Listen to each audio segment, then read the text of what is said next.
가사 속에 너무 은혜의 귀한 내용들입니다. 할렐루야. 5월에 셋째 주일을 맞은 우리 성도 여러분들, 오늘 2부 예배 귀한 자리에 이렇게 많이들 오셨습니다. 함께 예배하는 우리 모두가 주님의 큰 은혜 가운데 참으로 한량없는 그런 주의 복을 누리는 우리 성도들이 다 되시기를 바랍니다. 우리 한번 고백합시다. 예배드림이 기쁨입니다. 이번에 우리 옆에 계신 분들에게 좀 다르게 인사하겠습니다. 당신이 더 행복했으면 좋겠습니다. 할렐루야. 예. 혹시 오시면서 보셨습니까? 보셨군요. 뭘 보셨는지는 설교 중반에 나옵니다. 저희들이 사도행전의 말씀을 통해서 하나님의 성령이 어떻게 역사하시는가를 보고 있는 오늘은 12번째 시간입니다. 전도자 빌립이라고 하는 말씀의 제목을 가지고 함께 나눌 텐데요. 사도행전 7장 속에서 스데반 집사님의 순교는 예루살렘 교회를 말 그대로 초토화를 시켜버렸습니다. 하나님의 성령의 강력한 역사를 통해서 교회는 엄청난 부흥을 경험합니다. 하루에도 3,000명이 세례를 받습니다. 5,000명이 주께로 돌아오는 역사, 제사장의 무리들이 주께로 돌아오는 역사들이 기록되었습니다. 그런데 사탄은 이런 교회의 부흥, 하나님 나라의 확장을 파괴하고 방해하기 위해서 핍박이라는 것을 통해서 교회를 건드리기 시작합니다. 스데반 집사님이 복음을 전하고 그리고는 돌에 맞아서 죽임을 당합니다. 이 순교의 사건의 시점으로 해서 유대교는 예수 믿는 사람들을 각 가정들을 들어가서 남녀를 끌어다가 오게 가두는 그런 핍박이 시작이 되었습니다. 결국 교회는 흩어져야만 했습니다. 사도들 외에는 대부분의 제자들이 흩어져서 여러 지역으로 그렇게 피신할 수밖에 없는 상황이 되었습니다. 그렇게 되면 교회는 문을 닫고 교회는 그냥 멸절이 되고 사라질 줄 알았지만은 그렇지 않습니다. 성령의 뜨거운 가슴과 복음을 아는 이런 주의 제자들이 흩어져서 그 흩어진 그곳에서 복음을 힘있게 전거하기를 시작했습니다. 8장 4절에 가면 그 흩어진 사람들이 두루 다니며 복음의 말씀을 전했다라고 기록되어 있습니다. 하나님의 사람, 구원의 큰 기쁨과 감격 속에 있는 사람은 어떤 위기의 상황이 오고 원치 않는 그런 환경이 주어져도 그들이 어디에서든지 그리스도의 복음을 전가하는, 예수님을 전가하는 정인의 삶을 살게 되는 것을 보여주는 것입니다. 성도 여러분, 여러분의 상황, 환경이 어떠하든지 때로는 위기의 순간이 오든지, 그러나 그렇게 오는 그 시간이 전도, 즉 복음을 전가하는 기회로 여기시고 여러분께서 때를 얻든지 못 얻든지 복음을 전가하는 일에 힘쓸 수 있기를 바랍니다. 전도자 집사인 빌립이 사마리아 성으로 내려갔다라고 되어 있습니다. 5절에 보면 이 초대교회 7분의 집사님 가운데 한 분인 이 빌립이 사마리아 성으로 내려갑니다. 사마리아 성은 유대인이라면 가기를 꺼려하는 그런 지역입니다. 그리고 유대인들의 입장에서는 사마리아 사람들은 아주 그냥 혼혈이 되어버렸고 정통 이스라엘과는 아무런 상관이 없는 사람들이다라고 그렇게 여기면서, 그런데 그 성으로 빌립은 들어갑니다. 그리고 그리스도를 백성들에게 전파했다라고 그렇게 기록하고 있습니다. 여러분, 복음을 전한다, 전도한다는 것이 무엇인가를 너무나 간단하게 보여주는 말씀입니다. 전도는 예수님을 전하는 것입니다. 할렐루야. 여러분, 복잡하게 어렵게 이것이 아니라 예수님이 우리의 구원자라는 사실, 예수님이 하나님의 아들이라는 사실, 이것을 전하는 이것이 바로 전도인 것입니다. 빌립이 사마리아 성에 가서 예수님이 그리스도라는 사실을 전했다라고 그렇게 기록하고 있죠. 오늘 우리가 만나고 또 복음을 전할 때에 예수님을 전하면 바로 이것이 전도인 것이죠. 예수님에 관해서 말하는 것입니다. 6절 이하에 보면 이 사마리아 성에 있는 많은 무리가 빌립이 전가하는 그 전도의 말씀을 듣고 주께로 돌아오는 이야기가 기록이 되어 있습니다. 6절에 보십시오. 무리가 빌립의 말도 듣고 행하는 표적을 보고 한 마음으로 그가 하는 말을 따르더라. 그리고 일어나는 여러 가지 표적은 그들에게 붙어있던, 그들의 삶을 지배했던 악한 귀신들이 떠나는 역사가 나타났고 병들이 나아지는 역사가 나타났다는 것입니다. 많은 중풍병자와 걷지 못하는 사람들이 나았고, 그리고 8절에 보면 그 사마리아 성에 기쁨이 충만했다, 기쁨이 가득 넘쳐났다 하는 것입니다. 할렐루야. 유대인들이 그토록 터부시하고 저들과는 상종해서는 안 된다고 여겼던 바로 그 성에 들어가서 그 성이 복음을 듣고 주께로 돌아오는 역사, 그래서 거기에 큰 기적과 주님을 찬양하는 역사가 나타나는 이런 기쁨이 충만한 그런 것들이 있더라는 것입니다. 하나님의 성령이 역사하시니까 이런 놀라운 역사들이 일어난 줄을 믿습니다. 빌립의 능력이 그 사마리아 성의 사람들, 배척을 하고 참으로 싫어하는 그 사람들, 그냥 유대인을 보면 마음을 닫아버리고 그냥 얼굴도 마주치기 싫어하고 말도 건네기를 싫어하는 그들이 어떻게 빌립이 전하는 그 복음의 말씀 앞에 마음을 열 뿐 아니라 그가 전하는 예수 그리스도를 받아들이는 놀라운 역사가 나타났을까? 이것은 성령 하나님이 일하시는 역사인 줄을 믿습니다. 우리가 반드시 기억할 것은 복음을 전하는 것은 우리의 몫이지만은 그러나 그 복음에 반응케 하고 그 복음을 듣는 사람들의 마음을 움직이는 것은 성령 하나님의 역사인 줄을 믿습니다. 성령이 그 마음을 움직이시고 그 마음을 열어주시고 그 마음을 부드럽게 만들어주시는 것입니다. 이것이 하나님의 역사인 것입니다. 오직 성령이 너희에게 임하시면 너희가 권능을 받고 예루살렘과 온 유대와 사마리아와 땅끝까지 이르러 내 증인이 되리라고 하는 주님의 그 지상명령의 말씀이 응해지는 놀라운 현장이 되고 있더라는 사실입니다. 전도의 여러 가지 방법들을 가지고 이렇게 세미나를 하시는 분들이 있습니다. 그 가운데 고구마 전도라는 것도 있고요, 진돗개 전도 이런 게 있습니다. 진돗개 전도는 한번 물면 놓지 않는다. 좀 싸납습니다, 표현이. 그렇게도 해야 되지만은 그러나 좀 싸납습니다. 그런데 고구마 전도를 들어보셨습니까? 저도 고구마를 좀 좋아합니다. 하도 박스 떼기로 사가지고 좀 아내한테 좀 야단도 맞지만은. 근데 그 고구마를 씻어가지고 이게 찜기에 넣고 이제 삶는데요. 여러분 그 찜기에 넣고 한 1분 돼가 젓가락 가지고 국 씻으면 단단합니다. 들어가지가 않습니다. 그렇게 급하면 안 되잖아요. 한참 일정한 시간이 지나고 이제 젓가락으로 한번 쑤셔보면 쑥 들어갑니다. 그러면 익었다. 그러면 이제 내어서 꺼내서 먹으면 되죠.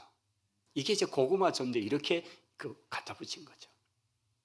어떤 사람이 복음을 전하면요, 정말 딱딱한 것처럼, 그래서 도무지 받지를 않고 툭툭 쳐내버립니다. 이럴 때는 마음속으로 아직 안 익었구나 이렇게 얘기를 하는 겁니다. 그런데 어떤 때는 그냥 전했는데 우리 교회 같이 갈래? 예수님 믿어? 이런데 그냥 반응을 하고 같이 가겠다는 겁니다. 그렇게 해서 여기 오신 분도 있잖아요. 그럴 때는 그냥 마치 다 익은 고구마처럼 그냥 조금만 자극을 줬는데 쑥 들어가는 것처럼 익었다는 거죠. 그렇게 해서 고구마 전도법이다. 우리가 복음의 말씀을 전할 때에 그냥 이렇게 말씀을 전할 때에 그 반응한 것을 보고 이분은 이제 다 익었구나, 이분은 아직 멀었구나, 이런 것들을 영적으로 좀 민감하게 반응하고 그걸 알아야 된다 하는 거죠. 이걸 조금 다르게 하면요, 또 이런 말씀도 되죠. 여러분 복음을 전하면 많이 배척을 받고 때로는 거부를 당합니다. 여러분 사람이 거부를 당하면 참 그게 좋지가 않아요. 한참이나 마음에 많이 남습니다. 그런데 아직 익지 않아서 그렇다라고 여기면요, 그 거부감이 그렇게 상처가 되지 않습니다. 때가 되면 되겠지, 아직은 내가 전해서 그렇게 돌아온 때가 아니구나 라고 여기면 되는 거죠. 언젠가 그 다음 된 거죠. 설령 내가 지금 복음을 전하는데 그냥 덜컥 교회 온다 그러면 이제 내가 한 건 했다, 좀 이게 표현이 이상하잖아요. 내가 무슨 전도에 뭘 했다 이렇게 너무 그렇게 또 할 거 없다는. 왜냐하면 전도는 공동수상이에요. 누군가 처음 복음을 던졌을 때는 그렇게 배척하고 거부하던 그 사람이 또 어느 중간쯤에는 약간 그러다가 어느 시점이 되면 정말 그냥 열매가 뚝 떨어지듯이 준비된 그때 내가 복음을 전해서 얻은 거지, 이 앞에 보이지 않는 많은 전도자의 수고가 있다는 것이죠. 그렇기 때문에 지금 내가 열매를 거두었다, 그게 마치 내 것인 것처럼 그렇게 착각도 해서는 안 된다는 겁니다. 그래서 전도는 공동수상이다. 할렐루야. 저는 그 표현이 너무나 좋습니다. 여러분, 지금 복음을 전하실 때 즉각적 반응하지 않도록요, 그게 열매로 나타나지 않더라도 실망하지 마시고 기도하면요, 하나님이 때가 되면 얻게 하실 것이고, 설령 지금 그렇게 얻게 된다면 앞에 뿌려놓은 많은 사람의 보이지 않는 눈물과 기도가 있었던 사실을 기억할 수 있기를 바랍니다. 성령이 역사하셔서 하나님이 함께 하시니까 그 영혼이 주께로 돌아오게 되는 것, 이것이 바로 사마리아 성에 나타난 그런 큰 역사의 현장이었다는 것입니다. 수많은 사람이 주께로 돌아오는 역사가 나타났습니다. 우리 예수님께서 이 땅에서 사역하실 때 공생의 가운데 주님께서 세겜 수가성을 향해서, 그 세겜의 동네, 즉 사마리아 성의 그 가장 핵심되는 도시가 거기잖아요. 그곳으로 주님께서 가셨습니다. 그리고는 수가성 우물가에 앉아서 계셨고, 제자들은 주님이 잡술 음식을 구하기 위해서 그렇게 인근으로 마을로 들어갔습니다. 우리 주님께서는 그 수가성에서 여인을 만나고 그 여인과 대화를 하십니다. 그리고 그 여인에게 참으로 생명의 말씀을 전해 주었습니다. 얼마 후에 제자들이 왔습니다. 주님이 사마리아 여인과 대화하는 것이 너무 이상하게 여기면서 그들이 음식을 이제 사왔다고 얘기할 때, 나는 아버지가 준 음식으로 기쁘다고 말씀하고 내가 이미 배부르다고 말씀하십니다. 그 말씀의 말미에 이런 말씀을 합니다. 보라, 너희가 넉 달이 지나서야 추수할 때가 이르겠다고 하지 않느냐. 그러나 보아라, 희어져 추수할 때가 이르렀도다. 할렐루야. 우리 주님의 눈에 이 4월 달에 보통 밀을 베는 그 시기에 주님께서 갑자기 무슨 12월 달을 4월 달로 계절을 바꾸는 이런 말씀이 아니라, 주님의 눈에 보였던 바로 그 사마리아 동네는 희어져 추수할 때가 되었다는 것이고, 그것이 바로 오늘 이 8장에서 성취되고 있다는 것입니다. 빌립이라는 전도자가 들어가 복음을 전했는데 그 성이 주께로 돌아 마치 그냥 추수 때에 나무만 한번 흔들어도 두루룩 떨어지는 것처럼 희어져 추수할 때가 되었다고 하셨던 주님의 그 말씀이 그대로 성취되는 바로 구원의 놀라운 역사가 나타난 현장이다라는 것입니다. 할렐루야. 오늘 우리도 이런 기도를 주님 앞에 드리면서, 주님, 이 선산 땅이, 고아 땅이, 구미 땅이 참으로 희어져 추수할 때 되어서 복음을 전하기만 하면 주께로 돌아오는 많은 사람, 영혼들이 있게 주시옵소서. 부흥의 놀라운 현장이 되게 주시옵소서. 여러분, 우리가 이렇게 기도할 수 있기를 바랍니다. 하나님이 역사하실 때에 이런 놀라운 역사가 나타납니다. 자, 그런데 이 사마리아 성에는 마술을 행하면서 사는 그런 한 사람, 시몬이라는 사람이 있었습니다. 여러분, 여기서 마술은요, 우리가 지금 하는 무슨 매직 전도, 매직 이런 개념과 차원이 다릅니다. 이 마술은 귀신의 힘을 입어서 이상한 술사를 하는 그런 행위로서, 이걸 하니까 고위 관료들도 다 그에게 와서 묻습니다. 어떻게 될까? 어떻게 될까? 이런 것들을 그렇게 묻는, 그래서 우상 숭배자나 미신을 하는 그런 사람의 점을 치고 뭐 이런 것들을 하는 그런 사람들입니다. 사실 우리나라도 이 숫자가 얼마나 많은지 목회자들 숫자보다 훨씬 더 많다는 통계를 봤습니다. 여러분, 선거철이만 되면 이제 곧 내년이 오잖아요. 얼마나 많은 정치인들이 찾아가서, 용하다는 사람들 앞에 찾아가서 내년에 어디에 당선될지 뭐 해야 될지 이런 것들을 묻는다 그럽니다. 여기 이 사마리아 성에도 그런 마술의 힘을 가지고 고위 관료들을 막 그렇게 돈을 받으면서 점을 잘 치고 하는 이런 시몬이 있었는데, 그도 빌립이 전가하는 이 복음의 말씀을 듣게 되는 것입니다. 자, 이제 빌립이 복음을 전가할 때 많은 사마리아 성의 사람들이 예수님을 믿겠다고, 그리고는 세례를 받습니다. 많은 사람이 세례를 받는 이런 보고가 예루살렘 교회에 전달되니까, 예루살렘에 남아있던 분들은 대부분 이제 사도들밖에 없는데, 그 가운데 베드로와 요한 사도가 교회를 대표해서 파송을 받아서 사마리아 성에 시찰을 옵니다. 왜냐하면 진짜 사마리아 성에 이런 역사가 일어났는지, 왜냐하면 유대인들의 입장에서는 사마리아 성은 하나님이 버린 백성들, 저들에는 구원도 없을 것이라 여겼던 그런 사람들, 이방인과 비슷했던 사람들인데 어떻게 거기에도 하나님의 놀라운 구원의 역사가 나타났을까? 예수 믿는 사람이 저렇게 많아져서 이게 이제 실사를 하시는 거죠. 그래서 베드로와 요한이 오셔서 그 예수 믿는다는 사람들, 돌아왔다는 사람들을 한 사람씩 이렇게 인터뷰해보고 보니까 진짜 그죠. 그들의 복음도 진짜 그들의 믿는 바도 정확한 거죠.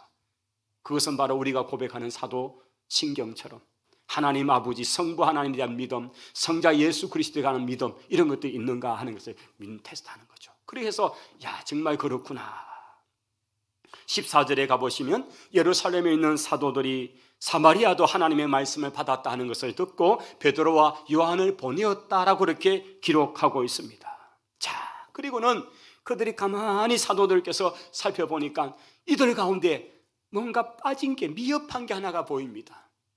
그것은 바로 성령님에 대해서 알지 못하고 있다는 것입니다.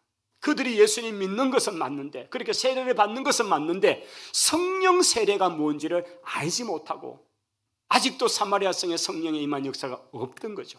그래서 그들을 위해서 기도할 때에 하나님, 이 사마리아 성에, 하나님, 이 예수 믿는다고 돌아온 이 백성들에게 성령의 세례로 충만하게 해달라고 그렇게 기도하기를 시작하셨습니다. 할렐루야. 여러분, 우리 지금 이 교회 안에도, 이 땅에 지금 교회 안에도 이런 형태가 있죠. 내가 예수님을 믿습니다. 그렇게 믿음의 고백을 하고 그 믿음의 고백으로 세례를 받습니다. 물 세례잖아요. 이것은 우리가 세례를 받았다는 것은 그가 예수님을 믿는다는 공적인 그런 하나의 표시죠. 그리고 물 세례를 받습니다. 자, 믿음, 그 믿음의 고백, 이게 문답이죠. 그리고 그 문답의 증거를 확인을 하고 나서 그 다음에 세례를 베풀잖아요. 그런데 물 세례를 받았다고 성령 세례도 동시에 받는다? 사실 그게 대부분 아니잖아요. 예수 믿는 것은 맞는데 물 세례는 이미 받았는데, 그런데 성령 세례를 받은 경험이 없는 상태에 많은 성도들이 있다는 것입니다. 성도 여러분, 물 세례와 더불어서 성령 세례도 받으시기를 바랍니다. 성령 세례를 받아야 합니다. 여러분께서 하나님 앞에 기도하시면서 오늘 목사님의 말씀을 통해서 물 세례 받은 것은 이미 오래되었는데, 예수 믿는 것은 분명한데 제 속에 성령 세례 받은 기억이 없습니다. 주여, 제게도 성령의 세례를 부어 주시옵소서. 여러분 기도하시기를 바랍니다. 그런데 여러분, 또 한 가지, 어떤 분은 예수님을 믿음으로 성령 세례를 받고 물 세례를 뒤에 받는 분도 있습니다.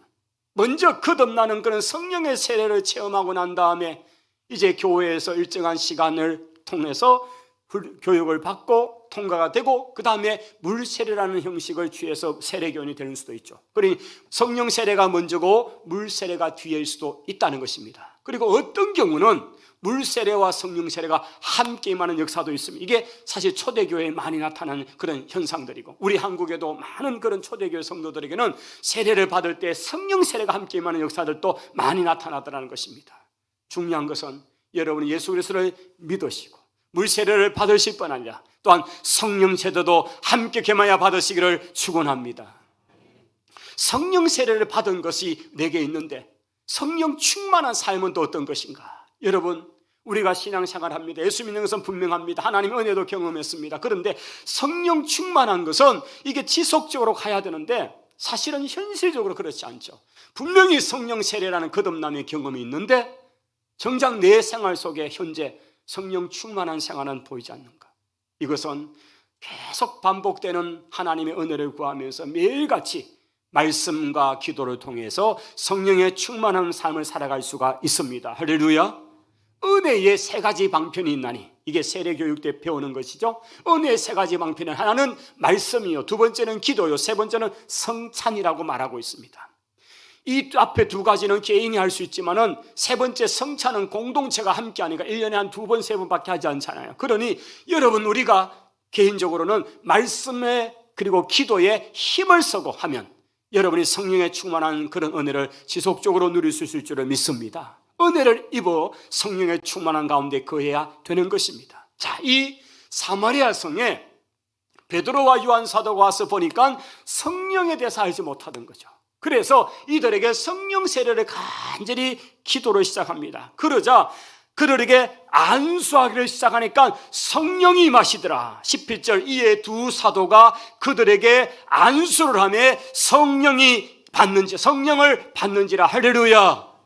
여러분, 여기에 놀라운 성령의 역사, 사마리아 성에만 성령의 역사가 나타나는 기록입니다. 자, 우리가 앞으로 돌아가 보신다면 사도행전 2장의 오순절 아래 성령이 임하였습니다. 예루살렘 교회에, 특별히 마가의 다락방에 모였던 120명에게 성령의 충만한 역사가 나타났습니다. 역사적으로 성령이 임한 사건입니다. 그리고 이 성령의 놀라운 사건이 어디로 갔냐면, 베드로가 찾아갔던 가이사라의 로마의 백부장이었던 고넬료의 집에 그 베드로가 가서 기도하고 하니까 그 가정에, 이방인의 가정에 성령의 세례가 부어진 것을 확인합니다. 할렐루야.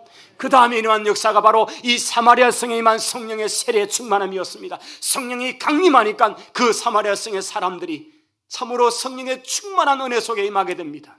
이제 이것은 어디로 계속 발전되어 가는가? 나중에는 시리아 안디옥, 그는 나중에 12장 이후에 보겠고요. 또 넘어가면요, 에베소, 그 소아시아의 가장 큰 도시 에베소의 성령의 세례가 나타나는 역사도 나타나요. 이게 사도행전의 성령 강림의 사건을 이렇게 추적해 본다면, 예루살렘 교회, 고넬료의 가이사라, 고넬료의 집, 그 다음에 사마리아, 그리고 수리아 안디옥, 그 다음에 에베소, 이렇게 이어지는 성령의 전개하는 역사가 나타날 것입니다.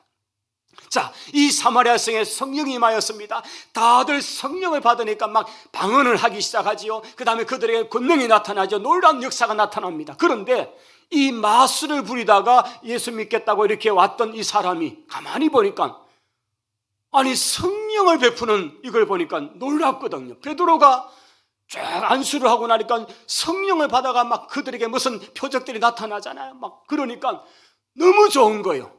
왜냐하면 자기가 마술을 하면서 막 고이 관리로 또 돈을 갖다 와서 막 그렇게 자기가 뭘 했는데 자기가 가짜인 걸 알잖아요.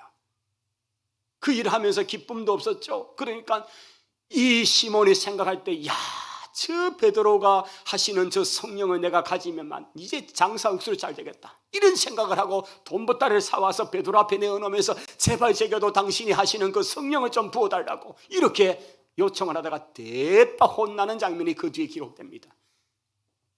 네가 하나님의 성령을 돈으로 사는 줄 아냐면서 야단을 치면서 이 마음속에 악한 것아, 악독이 가득하고 불의가 가득하다면서 그렇게 야단을 치면서 어떻게 하나님의 성령을 돈을 받고 그리고 그거 가지고 무슨 짓을 하려냐 이러면서 야단을 치면서 회개하라고 막 그렇게 하는데, 뭐 그 뒤에 시몬 얘기는 안 나오지만은 아마 그가 구원받은 그래도 백성이라면 회개의 기회를 하나님 주셨을 것입니다. 성령에 대해서 이런 역사가 강력하게 나타나는 장면이 쭉 나타납니다. 자, 이제 베드로와 요한 사도는 사마리아에 있는 이런 역사들을 다 보시고 그 가운데 성령의 충만한 역사를 경험하고는 이제 예루살렘으로 돌아가셔야 되니까, 비운 지 여러 날이 되었으니까 이제 돌아가는 길에도 그 길, 예루살렘 쪽으로 가는 길에 사마리아에 있는 여러 고을들을 다니면서 거기에도 복음을 전하는 역사가 나타나더라. 그게 25절의 말씀입니다. 오늘 우리가 읽었던 25절의 말씀 다시 한번 읽겠습니다.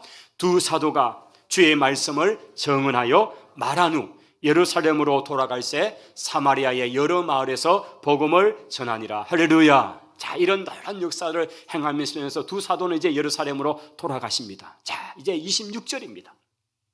빌립, 전도자 빌립, 이 집사 빌립 집사님은 사마리아 성에서 복음의 강력한 부흥의 역사의 주역이었잖아요. 그 일을 일으키면서 엄청나게 그런 지역에 막 사마리아 성 전체 이런 부흥의 역사가 나타나는데, 갑자기 주의 사자가 빌립에게 말씀합니다. 빌립아, 너는 지금부터 저 가자로 가는 길 광야로 가거라 라고 말씀하는 겁니다. 빌립이 아마 무슨 말씀이라고, 어디로 가라고요? 예루살렘에서 가사로 내려가는 그 광야길로 남방쪽으로 그렇게 빨리 가거라. 아니 지금 사마리아 성에 얼마나 부흥이 일어나고 얼마나 많은 성도들이 있는데, 아니 지금 제가 여기서 더 사역해야 되지 않겠습니까? 이 지금 사마리아 교회가 얼마나 강력한 교회가 되고 있는데 저보고 지금 사람도 하나 없는 광야로 가라고요. 그런데 26절과 7절을 한번 보십시오. 27절에 빌립은 그 말씀을 듣자 일어나 가서 보았다라고 기록되었습니다. 그렇게 자기들은 사업을 내려놓고 선교지로 가라, 네가 하고 있는 그 목회 그 현장을 떠나서 저 오지로 들어가라, 하나님의 그 말씀 앞에 사실 선뜻 쉽게 반응하기는 쉽지 않을 겁니다. 그런데 빌립은 그 하나님의 말씀 앞에 한마디 군소리 없습니다. 그냥 알겠습니다. 제가 광야로 달려가겠습니다. 그 사마리아에서 광야길까지는 몇 날이 걸쳐서 이동을 시작합니다.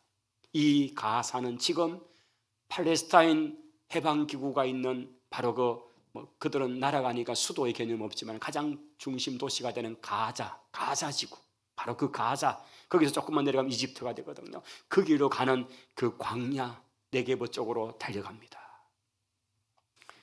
여러분, 전도는 주님의 지상 명령입니다. 할렐루야. 그리고 복음을 전하는 것은 성령이 우리에게 주시는 감동입니다. 성령의 말씀에 순종하면서 우리가 그냥 행하는 것뿐입니다. 왜냐하면 그게 하나님의 뜻이 있습니다. 우리가 복음을 전하다 보면요, 이 가게는 절대 가고 싶지 않습니다. 저 집에는 진짜 들어가기 싫습니다. 저 사람에게는 복음을 전하기 싫습니다. 저 사람은 제발 교회 안 나오면 좋겠다. 저 인간까지 오면 안 된다. 이런 생각이 있을 수 있습니다. 그런데 이런 내 생각을 다 붙잡고 주의 주시는 감동을 따라서 그냥 복음을 전가할 수 있기를 원합니다. 이것이 성령의 감동을 소멸하지 않는 거죠. 빌립이 이해는 되지 않았습니다. 예루살렘에 지금 이 사마리아에 얼마나 많은 영혼이 있는데, 그런데 주님께서 광야로, 아무도 없는 광야로 가라니까 그는 묻지도 따지지도 않고 그 길로 달려갑니다. 자, 가니까 거기는 마침 예루살렘에서 이제 자기의 본국인 에디오피아로 돌아가는 에디오피아의 여왕 간다게라는 여왕의 재무부 장관으로서 나라의 실권의 한 2위, 3위가 되는 고위직에 있는 그 관료가 예루살렘에 무슨 유월절이나 오순절 절기에 맞춰 예배를 드리고 이제 돌아가는 길에 소들이 끄는 큰 수레를 타고 그렇게 그 광야길을 가고 있는 겁니다. 이 수행은 한두 사람이 아니겠습니다. 왜냐하면 고위직에다가 그 다음에 그 수레는 아주 제법 큽니다. 규모가.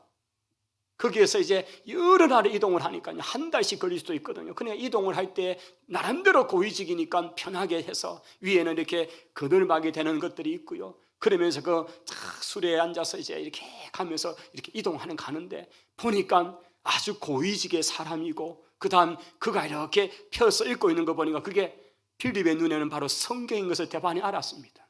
여러분, 지금도 여러분 무슨 고속버스를 타거나 기차를 타고 가는데 어느 자리에 이렇게 성경을 펴고 앉아 있는 사람 보면 아이고 저분 성경 읽네 대반히 알잖아요. 그런데 그때는 이런 책이 아닙니다. 그냥 양껍질로 만들어가지고 이렇게 이어놓은 두루마리 성경이라고요. 이사야서 한 권 전체가 66장밖에 안 되지만 그게 이렇게 부피가 큽니다. 제가 이사야서 66장 전체가 기록된 성경 두루마리를 본 적이 있습니다. 양피지로, 양껍질로 이렇게 말아서 해놓았기 때문에 그 66장이 되려면요, 그게 얼마나 부피가 두꺼운 이만한 두루마리를 이렇게 쫙 펼칩니다. 그 당시에는 개인은 엄두도 못 내고요. 이걸 가지고 있다, 지금 같으면 수억 원짜리 성경을 갖고 있는 거거든요. 그걸 딱 개인이 소장하면서 술에 앉아가지고 이걸 펴서 읽고 있는 그 에디오피아의 그 간다게의 내시가 되는 재무부 장관이 되는 그 관료를 지금 이렇게 빌립이 보게 되는 것입니다. 성령이 말씀합니다. 빌립아, 그 술에 가까이로 다가가거라. 성령의 말씀 앞에 가까이 가면, 사실은 여러분 고위직이 이동하는데 어떻게 가까이 가는 것도 쉽지 않잖아요. 뭔가 있잖아요. 그런데 빌립은 그 말씀을 따라서 가까이 쭉 갑니다. 가니까 그 수레에서 이 에디오피아의 이 관료가 히브리어가 아닌 헬라어로 된 성경, 이때는 이미 프톨레미 왕조 때에 이집트 주변의 그 나라를 통치했던 프톨레미 왕조 때에 히브리어 성경을 헬라어 성경으로 번역한 소위 70인경이 이미 번역되어 있고 그게 통용되거든요. 그리고 헬라어는 그 당시 공용어니까요. 이것을 이제 읽고 있는 그 내시가 읽는 내용들이 이제 수레 밖으로 들리니까 가까이 가니까, 그래서 빌립의 귀에 이사야서 성경을 읽는 내용이 들리는 것입니다. 그 내용이 32절부터입니다. 이사야 53장의 내용인데요, 그가 도살자에게로 가는 양같이 끌려갔고 들깎는 자 앞에는 어린 양같이 조용한 같이 그 입을 열지 아니하였도다. 그가 굴욕을 당했을 때도 공정한 재판도 받지 못하였으니 누가 그의 세대를 말하리요. 그의 생명이 땅에서 빼앗김 같도다. 이런 이사야 53장 7절 이하의 내용의 이 성경 본문을 읽으면서 자꾸 고개를 기웃덩거리면서 있는 겁니다. 빌립이 가까이 접근합니다. 그러면서 읽은 거 잘 이해되시요? 이렇게 질문하는 겁니다. 우리로 말하면 그 재밌습니까? 이런 거 이렇게. 그러니까 도통 모르겠습니다. 이 성경이 누구를 얘기하는지 모르겠다는 겁니다.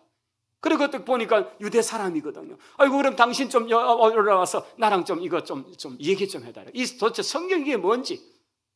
그렇게 빌립을 자기 술에 앉히고 거기서부터 빌립이 복음을 전하기 시작합니다. 이 이사야 53장의 이야기는 다름 아닌 예수 그리스도에 관한 이야기입니다. 이 성경으로 시작해서 복음을 증가하니, 복음은 예수님에 관한 이야기.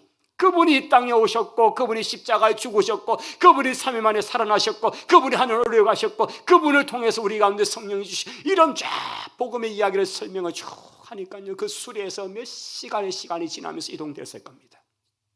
그러다가 이제 쉬어야 될 지점에 물이 있는 곳에서는 다 쉬게 되거든요. 에인이라고 하는 그런 그 샘이 있는 곳에, 오아시스 이런 곳에는 이제 짐승도 쉬고 이동하는 사람도 거기서 쉬니까 그곳에 이르렀을 때에 이 관료가 얘기합니다. 이디오피아의 내시가 얘기하죠. 내게 세례를 베풀어라. 그리고 두 사람이 물에 내려가서 침례 방법이죠. 물속에 깊이 잠그면서 주 예수의 이름으로 세례를 베풉니다.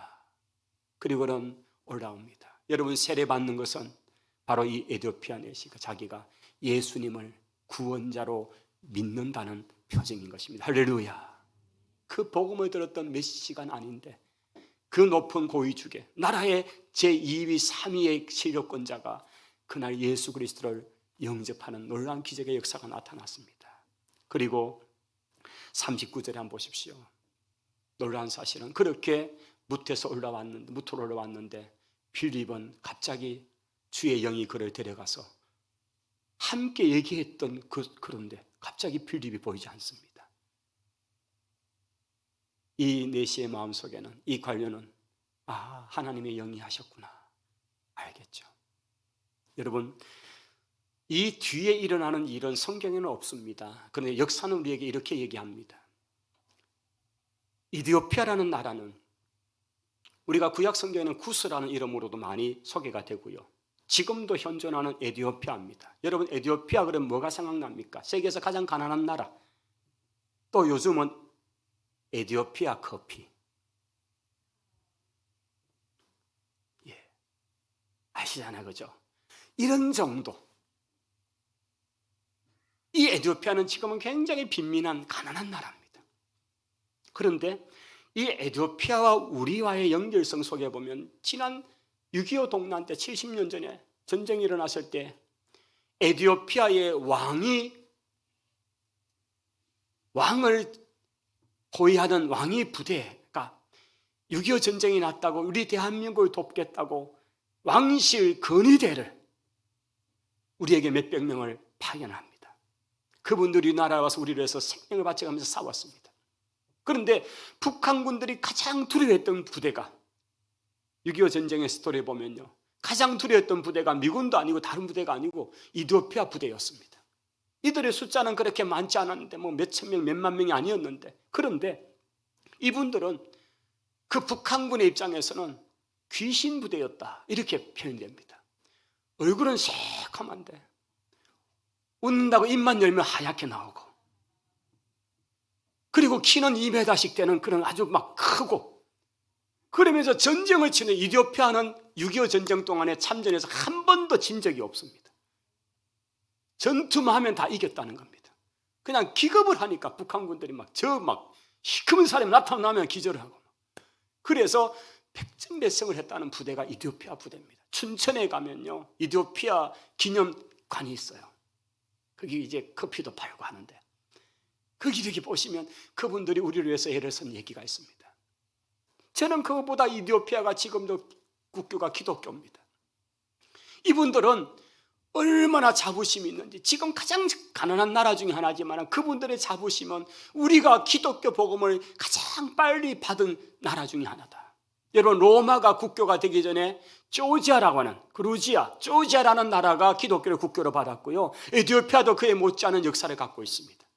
기독교를 일찍 받아들인 나라입니다. 바로 이 내시 간다게 내시를 통해서 복음을 받은 사람들이 들어가서 거기에서 기독교에 이렇게 흘러가는 거죠. 그래서 자신들은 기독교 역사를 2000년이나 얘기합니다.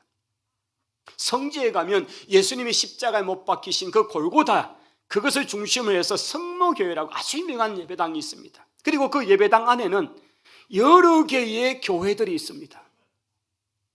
대표적으로 로마 카톨릭 교회, 러시아 정교회, 그 다음에 그리스 그릭 오르스톡스라는 그런 정교회, 그 가운데 한 귀퉁이에 이디오피아 정교회가 있습니다. 제가 그곳에 갈 때마다 늘 이디오피아 정교회를 통해서 안으로 이렇게 들어간 적이 많은데, 이디오피아 정교회의 그 코트에 들어가면요, 그냥 그렇게 크지 않은 작은 공간에 예배당 하나가, 예배실 하나가 딱 있는데 얼마나 초라하고 가난하고요. 거기에 수도성이 정말 가난한 몰골로 이렇게 앉아 있습니다. 갈 때마다 참으로 마음이 그래서 늘 거기다 이제 헌금을 이렇게 하고 지나갔습니다. 그분들이 2000년 역사 동안에 주님을 사랑하고 복음을 받아가지고 그것을 지키면서 주님의 십자가에 죽으신 바로 그것을 기념하면서 그 예배당을 지켜오는 역사가 그게 한 1600년 역사거든요. 이 빌립이 전거했던 그 이 한 짧은 만남의 순간이 그냥 그 나라 전체를 바꿔놓고요, 결국은 기독교 나라가 되고, 지금은 가난하지만 그러나 여전히 복음을 붙들고 있는 나라더라 하는 거죠. 이게 사도행전 이후의 이야기, 역사가 우리에게 들려주는 이야기입니다. 여러분, 한 사람의 복음 전도의 역사가 어떻게 나타나는가를 잘 보여주는 것이죠. 여러분, 오늘 예배로 당으로 오시면서 우리 비전센터에 이렇게 벽에다가 해놓은 전도 현수막 보셨습니까?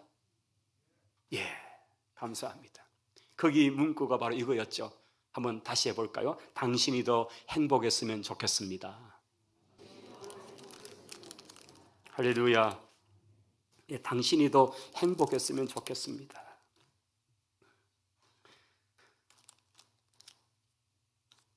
저희가 한 2달 전에 우리 전도 세미나가 있어서 참석했고요.